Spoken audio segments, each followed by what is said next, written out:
Hey guys, welcome back to Ultimate S&S. So today I'm going to be discussing what you should be keeping inside your bug out bag.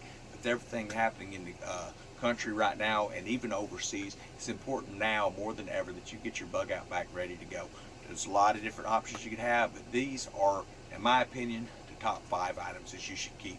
So, item number 1, and there's a lot of options, guys. You want to be able to start a fire. So you go with the Magnesium Sticks. It's going to have your striker with your flint. These are great options. You don't have to worry about if that gets wet, that thing is going to strike. Then you have your Freezium Rods as well. You can carry these around. They're very handy to keep. Start a fire real fast. You can find just about anything out in the woods, whether it's some sort of a cedar or something like that, and shred that up. You're going to get a fire going very fast with one of those. Now, I pull my canteen out of the case so you can see this, guys. This is stainless steel. This is very important. Buy stainless, do not buy aluminum. The reason why, so if you're going to say, flip this open here, and you want to cook your food in here, guys, alright? If you're using aluminum, it's going to release chemicals that can harm you over time.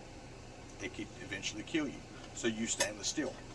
What's the point in taking and trying to make potable water, boiling the water when you're just releasing those chemicals in there? And then you can take and just pour this in, or maybe eat straight out of it. It's up to you guys. So first aid, a lot of people have basic first aid kits. This here is called the Matrix Wizard. This is a trauma kit. This is not just first aid. This is going to come if you have a major wound and you need to stitch yourself up. This is going to have everything that you're going to need from your sutures. It comes with your surgical blades. These are all sterile, individually wrapped, ready to go. It will come with all of the tools that you need for any kind of like minor surgery, or maybe you need to straighten the wound out before you can stitch it together. I recommend buying one of these guys. It's not too awfully expensive, and it could end up saving your life later on. So now another piece that we really should have inside of our kits, guys, is a good compass. Now, they sell a lot of junky ones around. I like mine. It's a pretty decent compass for what it is. This is made by AOFAR. Any compass you buy that's going to be worth having is going to have directions on how to use it. So if you've never used a compass before, you definitely need to read the directions on it. You definitely need to familiarize yourself, maybe go on some small hikes, pick some locations that you want to get to, and learn how to navigate using a compass, because you're not going to have GPS. You're not going to have cell phones and things like that in a grid down situation, or there may not be a cell phone on you. Maybe you forgot it. I don't know of many people that keep a cell phone in a bug out bag because they can be tracked. So that's something you need to think about too, is making sure that you have that.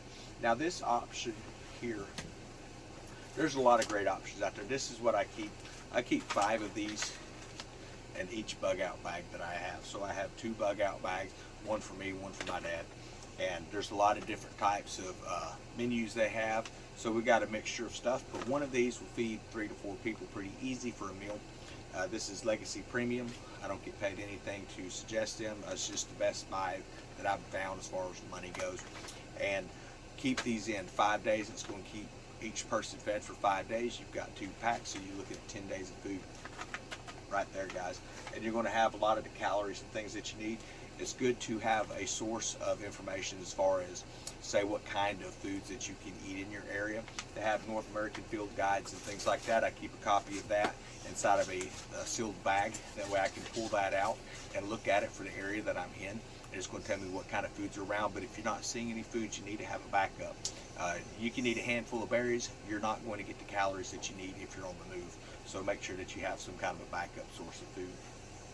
So my next thing here, this is something that I picked up a while back, and I really enjoy it. As far as if you get bad weather and things like that, you have the weather broadcast channel on here. There's an emergency broadcast channel on here. It has the SOS light, so you can flip on to for your SOS if you're in distress. It will charge via solar. It also will charge manually. You can charge this with USB as well. There's so many different options. You have your FM and your AM channels as well, so if you want to listen to some music and stuff like that, you're going to have a lot of options here. It's not real heavy, doesn't take up a lot of space. I'd recommend adding one in there because you don't want to run into bad weather.